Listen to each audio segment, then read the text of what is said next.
إن الحمد لله نحمده ونستعينه ونستغفره ونعوذ بالله من شرور أنفسنا ومن سيئات أعمالنا من يهده الله فلا مضل له ومن يضلل فلا هادي له وأشهد أن لا إله إلا الله وحده لا شريك له وأشهد أن محمدا عبده ورسوله أما بعد فإن خير الحديث كتاب الله وخير الهدي هدي محمد صلى الله عليه وعلى آله وسلم وشر الأمور محدثاتها وكل محدثة بدعة وكل بدعة ضلالة وكل ضلالة في النار. قال الله تبارك وتعالى الذين آمنوا ولم يلبسوا إيمانهم بظلم أولئك لهم الأمن وهم مهتدون. قابل احترام علماء کرام، ذمہ داران جمعیت، مسجد رحمانی کے ذمہ داران، میرے محترم دینی بھائیوں اور قابل احترام ماں اور بہنوں، آج کے اس درس کا یا اس مختصر سے کورس کا عنوان جس کا خاص طور سے انتخاب کیا گیا ہے وہ ہے توحید کیا ہے۔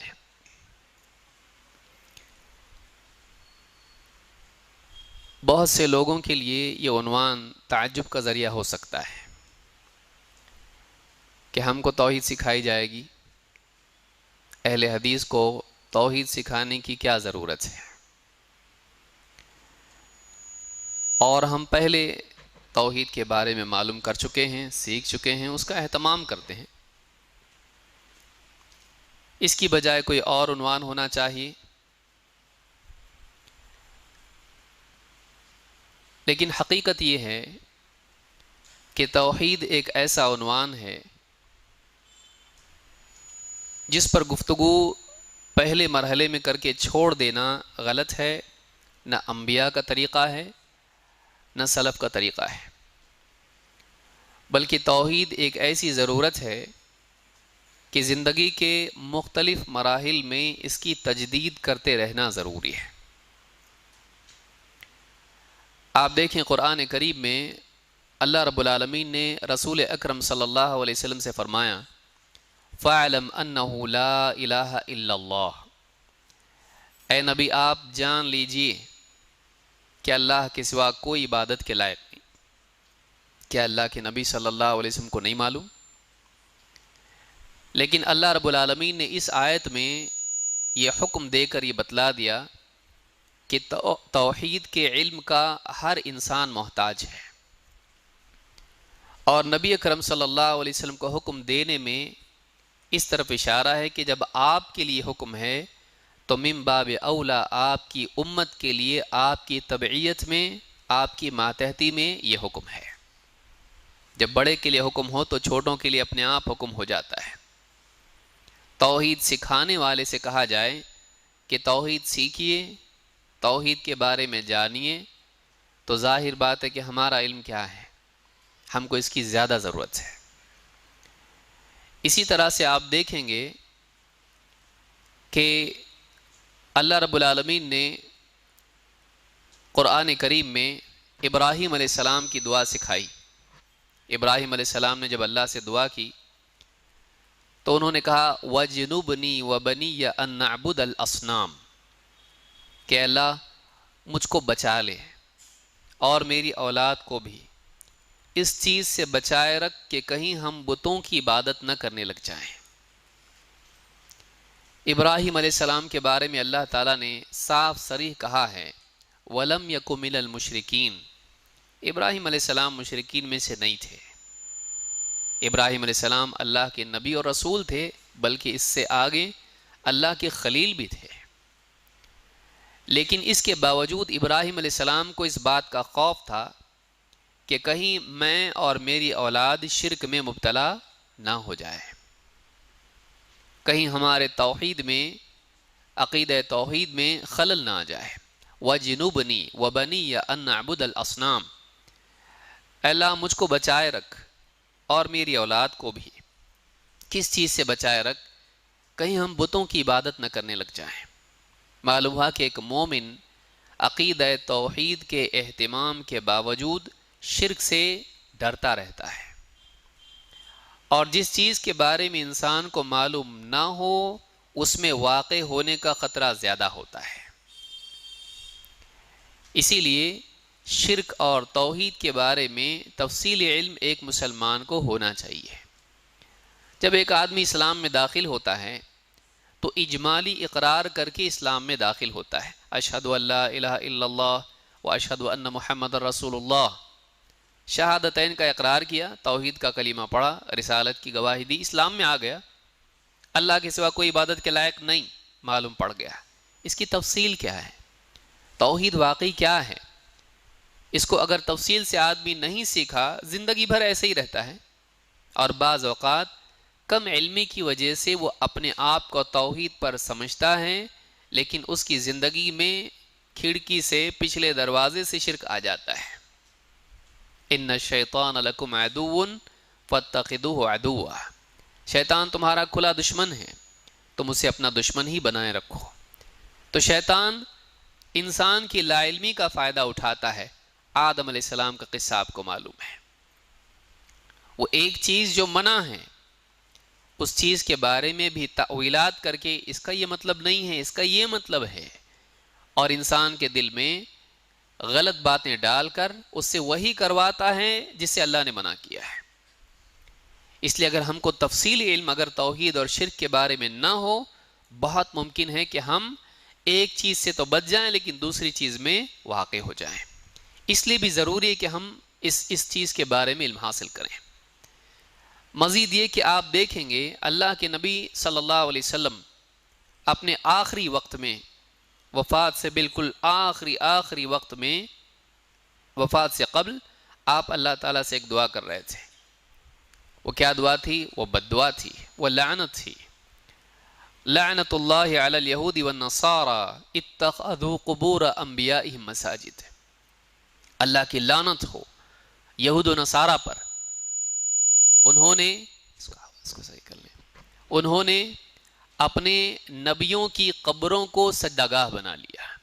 اتخذوا قبور انبیائہم مساجد، انہوں نے اپنے نبیوں کی قبروں کو سجدہ گاہ بنا لیا، ان پر سجدہ کرتے تھے، یا اپنے اور قبلے کے درمیان قبروں کو لے لیتے تھے، ان کے احترام اور تعظیم کے طور پر اور توسل کے طور پر۔ معلوم ہے کہ آخری وقت میں اللہ کے نبی صلی اللہ علیہ وسلم کی فکر یہ تھی کہ کہیں میری امت قبر پرستی میں مبتلا نہ ہو۔ آخری وقت میں اللہ کے نبی صلی اللہ علیہ وسلم کو امت کے بارے میں جس چیز کی فکر تھی وہ قبر پرستی ہے۔ اور آپ دیکھیں گے آج گاؤں گاؤں، شہر شہر مسلمانوں کا ایک بڑا طبقہ ایمان کے نام پر اور اللہ والوں کی تعظیم کے نام پر قبر پرستی میں مبتلا ہے۔ ان سے پوچھا جائے توحید ضروری ہے کہ نہیں؟ ہاں۔ شرک غلط ہے کہ نہیں؟ ہاں۔ پھر قبر پرستی یہ ایمان ہے، یہ دین ہے؟ کیوں؟ معلوم نہیں۔ وہ اس کو دین سمجھتے ہیں جبکہ وہ شرک ہے۔ قبروں پر قربانیاں، قبروں کے طواف، قبروں پہ سجدے، قبروں سے مانگنا، یہ ساری چیزیں آپ دیکھیں گے کہ آج مسلمانوں کے ایک بڑے طبقے میں یہ ہے۔ تو اس سے بھی معلوم ہوتا ہے کہ مسلمان ہونے کے باوجود ایک انسان اگر توحید کا علم حاصل نہ کرے شرک میں واقع ہو سکتا ہے، یہ مانتے ہوئے بھی کہ شرک غلط ہے، وہ شرک میں ہو سکتا ہے، علم نہیں۔ وَمَا يُؤْمِنُ أَكْثَرُهُمْ بِاللَّهِ إِلَّا وَهُمْ مُشْرِكُونَ، اللہ تعالیٰ نے فرمایا ان لوگوں میں سے اکثر کا حال یہ ہے کہ یہ اللہ پر ایمان رکھنے کے باوجود بھی مشرک ہیں، اللہ پر ایمان رکھنے کے باوجود بھی مشرک ہیں، اللہ کو مانتے ہیں لیکن شرک کرتے ہیں۔ ایسا ماننا کام نہیں دیتا ہے۔ آج مسلمانوں کے ایک بڑے طبقے سے آپ پوچھئے توحید کیا ہے، وہ کہے گا ایک اللہ کو ماننا۔ مشرکین کتنے اللہ کو مانتے تھے؟ ایک اللہ کو مانتے تھے، پھر وہ مشرک کیسے ہوئے اگر یہی توحید ہے تو اس سے معلوم ہوتا ہے کہ ایک بڑا طبقہ مسلمانوں کا ایسا ہے کہ جس کو توحید کے بارے میں صفائی کے ساتھ معلوم نہیں ہے۔ اس سے معلوم ہوتا ہے کہ توحید کا علم حاصل کرنا ضروری ہے، اور جو سمجھا ہوا نہ ہو وہ سمجھا نہیں سکتا ہے۔ آنے والا دور دعوت کا ہے۔ آج سیاسی حالات بدل رہے ہیں، اور ممکن ہے شرک والی طاقتیں مسلمانوں کو کنفیوز کریں، خاص طور سے گاؤں دیہات پچھڑے طبقات ہیں، ان میں جا کر ایسی باتیں کریں کہ وہ سمجھیں ہاں ٹھیک ہے یہ بھی صحیح ہے، سب کا مالک ایک، سارے راستے ایک ہی منزل کی طرف جاتے ہیں۔ اس طرح کی دعوت مستقبل میں چلائی جائے گی، اور ممکن ہے کمزور طبقات اس کی طرف جائیں، جہالت کی وجہ سے، کمزوری کی وجہ سے، علم کی کمزوری، سیاسی کمزوری، حوصلے کی کمی، یا اسی طرح سے مالی کمزوری، فائنینشیل پرابلمز، ان کی وجہ سے پچھڑے طبقات مسلمانوں کے بعض علاقوں میں جا سکتے ہیں۔ مسلمانوں کو چاہیے کہ ہر مسلمان کو صحیح معنی میں توحید سکھائیں، لیکن سکھانے کے لیے پہلے سیکھنا پڑتا ہے۔ لہٰذا ہم کو معلوم ہونا چاہیے کہ کیا توحید ہے اور کیا نہیں ہے، کیا شرک ہے، یہ ہم کو معلوم ہونا چاہیے۔ اگر نہیں معلوم ہے تو ہم کہیں گے ہاں توحید بہت ضروری ہے، کیا ہے توحید، مولوی صاحب سے پوچھنا پڑے گا۔ فون لگا رہے ہیں، مولوی صاحب سو گئے، اٹھا بھی نہیں رہے فون، اکثر ایسا ہوتا ہے۔ تو توحید فرض کفایہ نہیں ہے، توحید فرض عین ہے، ہر انسان کے لیے توحید سیکھنا فرض ہے، من باب اولا ہر مسلمان مرد اور عورت کے لیے توحید سیکھنا فرض ہے۔ وہ قربانی کی طرح نہیں ہے، گھر کا ایک آدمی کر دے تو سب کی طرف سے ہو جاتی ہے، نہیں، بلکہ یہ سب کو معلوم ہونا چاہیے، ہر مسلمان کو اس کا علم ہونا چاہیے۔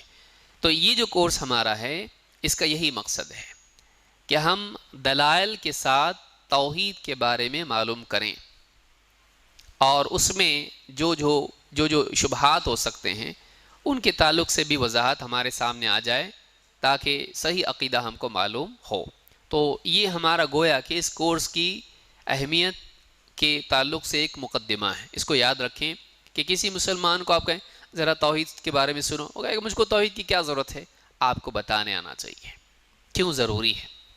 آپ دیکھیے کہ اللہ رب العالمین نے مکی صورتوں میں بھی توحید کا تذکرہ کیا، اور مدنی صورتوں میں جبکہ مسلمان توحید سمجھ چکے تھے۔ سب سے قرآن کی عظیم الشان آیت کون سی ہے؟ آیت الکرسی۔ آیت الکرسی، اس میں کس چیز کا بیان ہے؟ اللہ لا الہ الا ہو۔ تو سب سے عظیم آیت جو قرآن کریم کی ہے وہ بھی توحید سے متعلق ہے، جبکہ مدینہ میں مسلمانوں کی توحید پکی ہو چکی تھی، لیکن پھر بھی ان کو سکھایا جا رہا ہے اللہ کی توحید اور اس کے دلائل کے بارے میں۔ تو سورۃ الحشر آپ دیکھیے، هو اللہ الذی لا الہ الا ہو، پھر اللہ کے بارے میں بتایا جا رہا ہے۔ کیوں؟ صحابہ کو نہیں معلوم تھا اللہ کیسا ہے، لیکن اللہ رب العالمین نے اللہ کی عظمت کی بہت ساری آیتیں نہ صرف مکہ میں بلکہ مدینہ میں بھی نازل کی۔ اس لیے ایک مسلمان کو اللہ کے بارے میں علم حاصل کرنا چاہیے۔ یہ اللہ کی معرفت میں نقص ہے جس کا نتیجہ شرک ہے۔ اللہ کی معرفت میں نقص کا نتیجہ کیا ہے؟ شرک اور معصیت۔ آدمی شرک کیوں کرتا ہے؟ اللہ کو پہچانا نہیں۔ آدمی شرک کیوں کرتا ہے؟ اللہ تعالیٰ کے بارے میں صحیح علم اس کو نہیں، اللہ کی عظمت کا علم اس کو نہیں۔ گناہ کیوں کرتا ہے؟ اللہ رب العالمین کی صحیح معرفت نہیں۔ اگر اللہ تعالیٰ دیکھ رہا ہے، سن رہا ہے، اللہ قادر ہے، اگر اس بات کا احساس ہر آدمی کو ہر وقت رہے، آدمی کیوں گناہ کرے گا؟ لہٰذا اللہ کی توحید کا اہتمام نہ صرف عقیدے کا حصہ ہے بلکہ اخلاق اور معاملات کا بھی حصہ ہے۔ اس لیے توحید کا علم حاصل کرنا ضروری ہے۔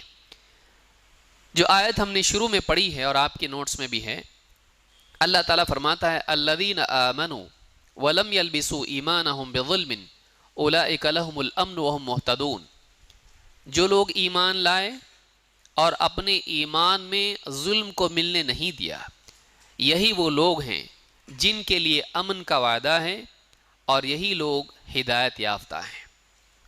دو باتیں ہیں، شرطیں اور دو وعدے ہیں۔ نمبر ایک، دو کام۔ پہلا کام الذین آمنوا، جو لوگ ایمان لائے۔ ختم ہو گیا کام؟ نہیں۔ اور ایک کام کیا ہے اس کے بعد؟ وَلَمْ يَلْبِسُوا إِيمَانَهُمْ بِظُلْمٍ، اور اپنے ایمان میں ظلم کی ملاوٹ نہیں کی ہے۔ ظلم سے مراد کیا ہے؟ صحابہ اللہ کے نبی صلی اللہ علیہ وسلم کے پاس آئے اور کہا اللہ کے رسول ہم میں سے کون ہے جس نے اپنے اوپر ظلم نہ کیا ہو؟ یعنی کون ہے جس نے کچھ نہ کچھ غلطی نہ کی ہو؟ ربنا ظلمنا انفسنا، کچھ نہ کچھ غلطی ہو جائے تو آدمی اپنے اوپر ظلم کر لیتا ہے۔ کیوں؟ اللہ کی رحمت سے دوری، اللہ کی سزا کا حقدار۔ تو ہم میں سے کون ہے جس نے اپنے اوپر ظلم نہیں کیا؟ آپ نے کہا ویسا نہیں ہے۔ آپ نے فرمایا علم تسمعوا الى قول لقمان لابنہ، کیا تم نے سنا نہیں لقمان نے اپنے بیٹے سے کیا کہا تھا؟ حضرت لقمان نبی نہیں تھے، وہ نیک انسان تھے جن کو اللہ نے حکمت دی تھی، وہ غلام تھے۔ حضرت لقمان نے اپنے بیٹے کو جو نصیحت کی تھی تم نے سنا نہیں؟ کیا کہا تھا؟ یا بنی لا تشرک باللہ ان الشرک لظلم عظیم، اے بیٹے شرک مت کرنا اللہ کے ساتھ۔ کیوں؟ اس لیے کہ شرک ظلم عظیم ہے۔ تو یہاں جو کہا گیا کہ اپنے ایمان میں ظلم کی ملاوٹ نہیں کی، تو آپ نے فرمایا ظلم سے مراد یہاں کیا ہے؟ شرک ہے۔ معلوم یہ ہوا کہ ایمان لانے کے بعد بھی ایک چیز رہ جاتی ہے کامیاب ہونے کے لیے، اگر وہ نہ کریں تو ایمان لانا فائدہ نہیں دے گا۔ ایمان لانے کے بعد یہ امکان ہے، پاسبلٹی ہے کہ اس ایمان میں شرک مل جائے۔ آپ نے پاک پانی لیا اور وضو کے لیے آپ بیٹھے ہی تھے کہ آپ کے بچے نے اس میں پیشاب کر دیا، آپ کہہ سکتے میں لیا تھا تب تو پاک تھا، آپ اس سے وضو کر سکتے؟ نہیں۔ اس میں اگر نجاست گر جائیں وہ پانی وضو کرنے لائق رہا نہیں۔ جب تک آپ وضو نہیں کرتے، آپ کا وضو نہیں ہو جاتا، تب تک کہ وہ پانی پاک رہنا ضروری ہے، چاہے آپ نے پاک پانی لیا ہو، لیکن اگر اس کے بعد نجاست گر جائیں ختم، اب وہ کام کا نہیں رہا۔ ایسے ہی اگر آپ کا ایمان ہے، آپ ایمان لے آئیں، لیکن اگر اس میں شرک مل جائے، شرک کی نجاست اس میں گر جائے، اب وہ ایمان خراب ہو جاتا ہے۔ جو لوگ ایمان لائے اور انہوں نے اپنے ایمان میں ظلم کو، شرک کو ملنے نہیں دیا، اولئک لہم الامن، دو وعدے ان کے لیے امن ہے۔ دنیا میں اللہ کے عذاب سے امن ہے، آخرت میں اللہ کے عذاب سے امن ہے۔ وہم مہتدون، اور یہ ہدایت یافتہ ہیں۔ دنیا میں یہ لوگ ہدایت پر ہیں اور آخرت میں ان کو جنت کا راستہ دکھایا جائے گا۔ دنیا میں یہ صراط مستقیم پر ہیں، آخرت میں جنت کی طرف رہنمائی ان کو کی جائے گی، جہنم کی طرف نہیں، جنت کی طرف بھیجا جائے گا۔ تو یہ وعدے، دو وعدے، امن اور ہدایت، دو چیزیں جو اللہ نے بیان کی، کن کے لیے ہیں؟ جو لوگ ایمان لانے کے بعد شرک نہ کریں۔ معلوم ہوا کہ انسان کو چاہیے کہ وہ زندگی بھر شرک سے بچتا رہے۔